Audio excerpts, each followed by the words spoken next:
Hey guys, what is going on? And welcome back to another episode of Club and Country. This is episode number 29, and today we are returning with 4 big games with Club and Country. So let's just dive straight into it today. I don't know why, but I just love it when I say Club and Country without actually saying the title, if that makes sense. But yeah, today there are 4 big games with Club and Country. The first 2 games are with the club. We've got Salerno away as we take on Mo Zodja and the boys, and then Inter at home as well, as we aim to hopefully come the end of the episode be in the top 3 and in the Champions League spaces. And the final 2 games are both in the Euro qualifiers, and what huge games they are as well. First, Germany at home as we go after revenge after they've beaten us twice now in the 2 games we've faced them, and then Turkey away, or is that at home? It's away in Turkey in another big game, and you'll see the European qualifier table on the screen right now, the first the league table and how it's currently looking, how tight it is right now between the top 5, and also the Euro qualifying table as well. It's really tight. So all 4 games today for Club and Country are absolutely massive. So yeah, can't wait for today's episode, man. This is going to be a really awesome one. But to start off with, we do see that Lajamina has got a pre-contract offered to him, and he could possibly join Turney on a free come the end of the season. Either way, don't really care because he's not going to get a new contract anyway. And also, Italy have asked us to pick our squad for the next Euro qualifiers. We'll do that straight away today. Rispoli's transfer talks are once again broken down. He doesn't want to leave and go to Brescia, so that's good news for us. And Mergia says, "Boss, I can't lie. I was worried you had plans to replace me. I did." I did, Alessandro. I know now it was all the media speculation that gave me a case of paranoia. No, it wasn't media speculation, it was the truth. It was the truth. I was trying to shift you out the door, mate. Thanks for being patient and letting me know it wasn't the case. It was the case. You're just lucky to still be here. But Mercier's been in great form of late, so in a way, it's a blessing in disguise. He decided to stay. But yeah, we're going to pick our squad for the Euro qualifiers then against Germany and Turkey. And someone, well, not just someone, but quite a few of you have been asking why Buffon is not in the Italy squad anymore, and why we've been choosing Moret instead. Now, the reason I did this is because whilst I don't play for realism, Buffon is now retired from Italy, I believe. Well, if he hasn't, we know he definitely has. And he's 41 years old, and I thought as we're building for the future, it was sort of good to get the younger goalkeepers in. But quite a few of you have been saying, we had a couple of tweets and quite a few comments as well saying put Buffon back in the squad, so I'm fine doing that if you'd prefer, and Buffon can go back in. He won't be our number 1. Donnarumma is going to be our number 1, but he can go back in the squad if you want, and that's totally fine with me. But as we also make one more change as well, I'm going to put in Gagliardini to the squad as well and replace Pellegrini too. This guy is only 24 years old, sorry. 6'3", medium high work rates, and he's been progressing really nicely in the game as well. 82 rated now, and I'd like to take a look at him in the Italy squad too. So that is my Italy squad. That is the long introduction to today's episode. First game, it's Salerno away. Let's get to it. So first game today, it is rock bottom Salerno away from home. They've just got 9 points from their first 28 games and only the 1 win. So a win for us today will surely all but confirm their relegation back to the Serie B. And they have got Odja in the team, but sadly can't keep them afloat alone. And as we come into the game on a 12-game unbeaten run, I'm fancying our chances of getting back to winning ways after back-to-back draws in the last 2. So first game, Salerno away. This should be a banker. Having said that, we slipped it to Frosinone in the last episode. They're also a newly promoted side, so maybe they're going to struggle in this game as well. Who knows? Because Moyes are keen on the ball, finding Barella, and he's tackled by Odja. That man gets everywhere, but Barella wins it off him, and Odja's there again. He's the interception king. Still 0-0, and Moses Odja, I think the only reason Salerno have got 9 points and 1 win as well is because Odja has been doing all the work for them. Calabria through to Melagorni. Melagorni finds Moise Keane. The chance here as he finds Lofaso. Cutrone could be through there if he peels off his man. Not a great run, but he could be through now as he cuts inside. It's Pat on the ball, looks for space, and bends one just wide. Salerno are trying to upset the odds here. They're coming forward at every single opportunity. But still 0-0 as you try and carve out a proper chance. Cutrone to Lofaso, and this should be the chance. Lofaso to Keane, top scorer of the league, and he doesn't miss. Moise Keane is just on fire. Salerno 0, Palermo 1, and he's done it once again. If we want to stay in the hunt for a top 3 finish, we need to keep on winning and can't slip up in these games. Lofaso to Moise, who beats the goalkeeper to the ball and drills it into the bottom corner. It is now goal number 20 for our number 14. Last season he had that injury against Frosinone. It cost him from winning the Golden Boot. It was awful since then, but this season he's picked up the slack. 20 goals, top scorer, and that's why he continues to stay in the Italy squad. Can't drop the top scorer of the division, no doubt about it, as Mandragora finds Lo Faso. This lad really is unstoppable, as Melagorni's now on the ball, and he finds him down the right-hand side here, and Keane will look for Cutrone, his strike partner, and don't forget about Patrick Cutrone, who makes it 2-0 and brings out the silencer. 2-0 to Palermo. Oh dear, that's Mike Pop shield there, and Keane plays supporter for this goal. Rolls it through, Pat takes his time. It's 2 for the lads from Sicily, and what a great first half this has been. Salerno 9 points all season long. We thought it would be a banker, and it's certainly panning out that way. It's a bit of a shame we won't be seeing Moses in this division next season, but he can't perform heroics single-handedly, sadly, as Rosina is through, and oh! Well, our clean sheet is gone. It's now 3 games without one, and Rosina says, forget Moses Odja, I can get this team back in the game, and he's done just that. What a goal that was. A lovely ball through to him. He got in behind the back line, Satola played catch up, but couldn't catch up, and that is a brilliant finish. It's 2-1, and maybe the game is back on. Is there one final chance for Salerno as we're into stoppage time? Mandragora. Oh, someone mark up at the back stick. Oh, Rispoli. Thank goodness for that. There was a man totally free at the far post there, and thankfully they couldn't find him. So, final score, Salerno 1, Palermo 2. It was plain sailing for the most part, but then Salerno back in the game. But thankfully we held on. Poor old Moses, we won't see him again next season, but we've got the win as we stay in our hunt for the top 3 and keep the undefeated streak alive as it extends to 13 games. For the most part, we were pretty comfortable, but after they scored that goal through Rosina, I was a little bit worried. However, we held on to the 3 points, most important thing, 13-game unbeaten streak now, and a return to winning ways. Our man of the match, Lo Faso, played well, got an assist, but I will give it to Keane for his 20th goal of the year, and the assist for Cutrone's goal as well, as we stay in the hunt for a top 3 place. 9 games to go, it's still possible. Problem is, right now, the teams above us aren't slipping up at all. We still stay in 5th place, despite a 13-game unbeaten run. But, I mean, who's your money on right now? Not just to win the title, but also to qualify for the Champions League. It is so tight between the top 5. Any of those top 5 could be crowned champions, finish in the top 3, or finish in Europa League spots. It's crazy, but just before our second game against Inter here, we do see that Ajamina's transfer talks have broken down. Shock horror.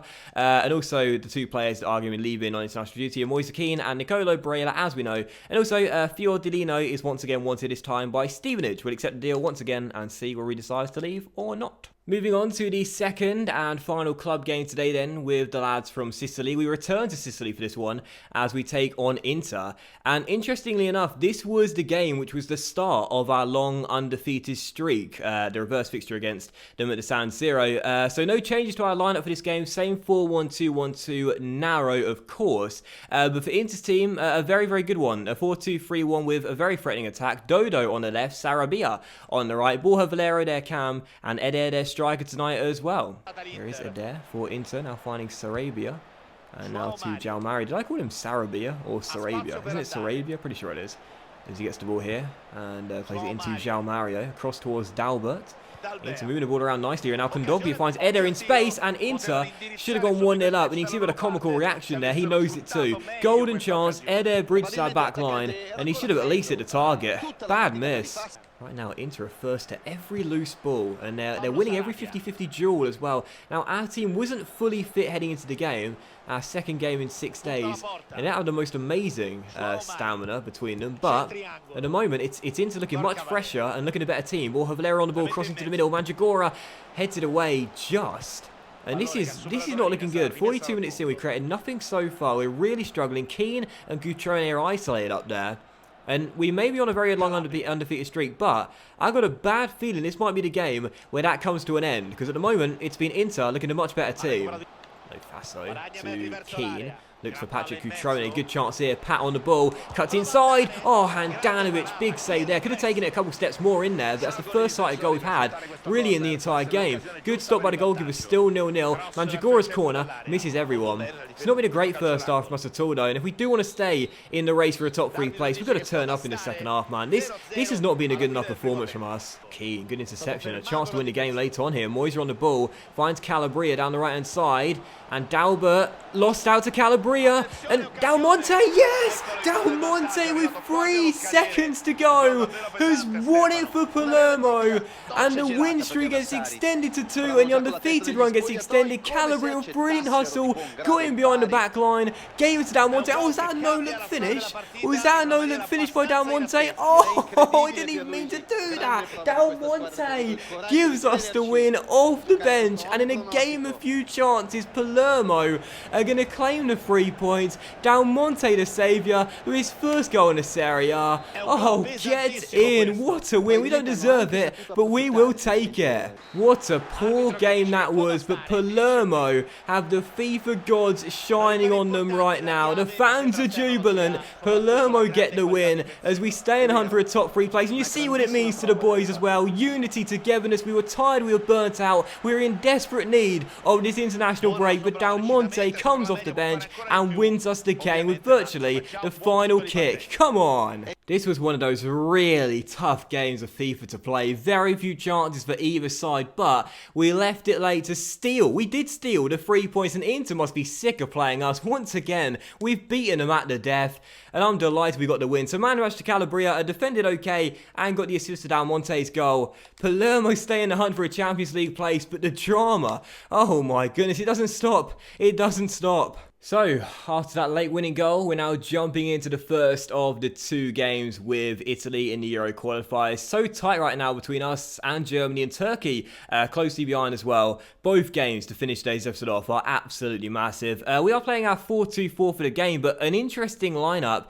And something interesting too, this game comes just 3 days after our win against Inter on the weekend. So quite a few of the players that are involved domestically are a little bit tired for this game tonight. So a decent team, but I am quite mindful of a lack of stamina for a few of them. But as for the Germany team, well, they are enemies in this save, no doubt about it. They're lining up in a 4-2-3-1 with that man, Thomas Müller, their striker as well. We're going for revenge, our first game against them here at home. Let's get the win and our first victory over Germany in the series.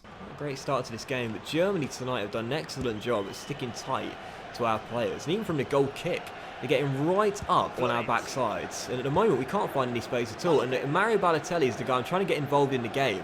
But Boateng is stepping up all the time to deal with Mario Balotelli, and I can't do anything with him. He's the top scorer of the campaign, so Germany know his threat, and I just can't get him on the ball. I'm trying to, but I just cannot get him the ball at the moment. Verratti does find him here, though. Boateng again comes close to him, and I just can't get past him. Boateng is just a rock.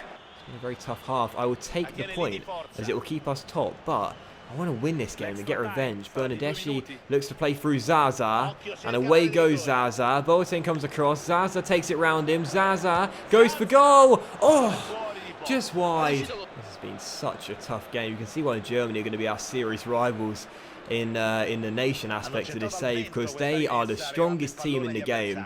And you can see why. I can't breach them. Their defence is too good. As Toni Kroos finds Kimmich, and the versatile player finds Bellarabi into Thomas Müller. Özil lays it off, and Weigl puts it wide. Huge let off there, defending for dear life. If Germany win this game and go top, I will not be happy. That'll be 3 straight losses to them. We can't afford to see them win this game. Müller for Germany. Can either side win this game in a really tight affair? Bellarabi finds Özil. Back to Julian Weigl, and that's going to be, oh no, it was going to be our ball. I thought we were going to win that through Verratti. We didn't. Müller wins it and finds Royce, and Marco Royce inside the area. Finds Thomas Müller, our arch nemesis, who's done it again. Italy 0, Germany 1. It's going to be 3 straight defeats to the Germans. They're just too good. We can't beat them. I told you they would be our rivals in this series with Italy, and it's going to be 3 straight defeats to them to start the series off. Fancy footwork by Marco Royce, lays it on a plate, and Thomas Müller with an inch perfect finish puts it inside the post and into the back of the net. Italy 0, Germany 1, they're going top. We can't stop them. Chance for Germany to go 2 goals up and wrap these points up here. Plattenhardt down the left. Plattenhardt, Özil. Oh, side net before it went in, but it didn't. But that would be the game anyway. Italy 0, Germany 1. 3 straight defeats to Germany. We just can't beat them. They're too good. And when the top scorer of the campaign is kept as quiet as a mouse, you know how good this team is defensively. It's another clean sheet against us. And we can't stop them when going forward either. Thomas Müller is just far too good. I say Muller's too good. No, it's the entire German team that's too good for us.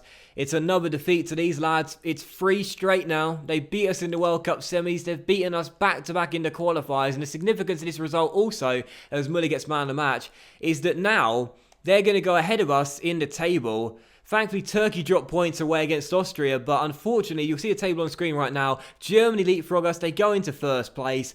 They're just too good. They're just too good. We can't stop them. So on the back of that loss, we jump straight into the 4th and final game today. And what a massive one this is. Turkey away in the 8th qualifying game of the campaign. And if we win this game, we guarantee a top 2 finish. But if we lose this game, they'll cut the gap to just 2 points. There were just 2 games to go and back-to-back losses. Momentum will swing the way of our opponents today. So what a massive game. We need to come through and get the result. And because of that, I made a drastic decision. Gigi Buffon recalled from international retirement. We brought him out of retirement and he starts this game as the captain as well to hopefully lead us into Euro 2020. It is the 4-2-4 with quite a few changes. Barella starts today as well as we go in search of the win to end today's episode off and qualification to the Euros. Oh, Gigi Buffon back in the country's starting 11 on the ball, wearing the captain's armband,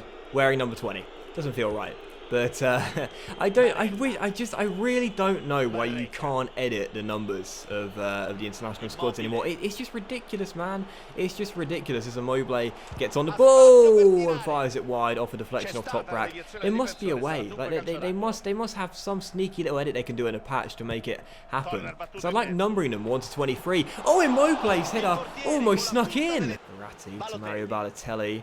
And Balotelli round 1, Balotelli found round 2, finds space, oh, but doesn't find the back of the net. He knows it as well. That should have been 1-0. The top scorer of the campaign kept quiet in the last game, and maybe he's showing signs of rustiness. Immobile could be through here. Good chance here for Italy. Immobile stops, finds Balotelli, through to Insigne. This could be the moment. Lorenzo Insigne gets in, makes it 1-0, and Italy have the goal. In a game of few chances, Lorenzo Insigne puts us a goal up, and we do have the lead. A draw in this game would be almost as good, as we'd still be 5 points clear with 2 games to go, but I want it mathematically confirmed to end today's episode off and finish on a high after a devastating loss to Germany. Insigne with the goal, Balotelli with the assist, Forza Azzurri, we have that lead.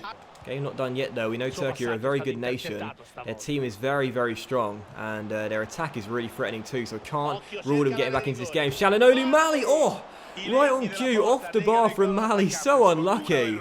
10 minutes separate us from a place in Euro 2020. Can we hang on to this victory? Can we hang on to the qualification? Keane off the bench finds Berardi and gets it back, and Moise Keane's on the ball and storming forward. It's Moise. Oh, please. Yes, Moise Keane has done it. Moise Keane has scored his first goal in the Italian national team and becomes the first Palermo player to score for Italy as well. I had Balotelli there, but I thought, you know what? I know he's the top scorer, but I want Moise to get his goal. 20 in the Serie A and now 1 for the country as well. And this is how I wanted to end today's episode. A devastating blow in a defeat to Germany, but what a response. We're going to beat Turkey and book our place at Euro 2020, and Moise Keane has scored his first for Italy. Turkey not giving up though. They can still get a goal back in this one as they're storming forward here across the middle, and they have scored. Well, is it a little too late? I think it will be. We're into stoppage time. A nice cut across the edge of the 6-yard area. It was a really nice quick attack from Turkey there. We know their attack is very good, and that was a really quick goal. No clean sheet on Buffon's return to the national team, but hopefully that goal comes in vain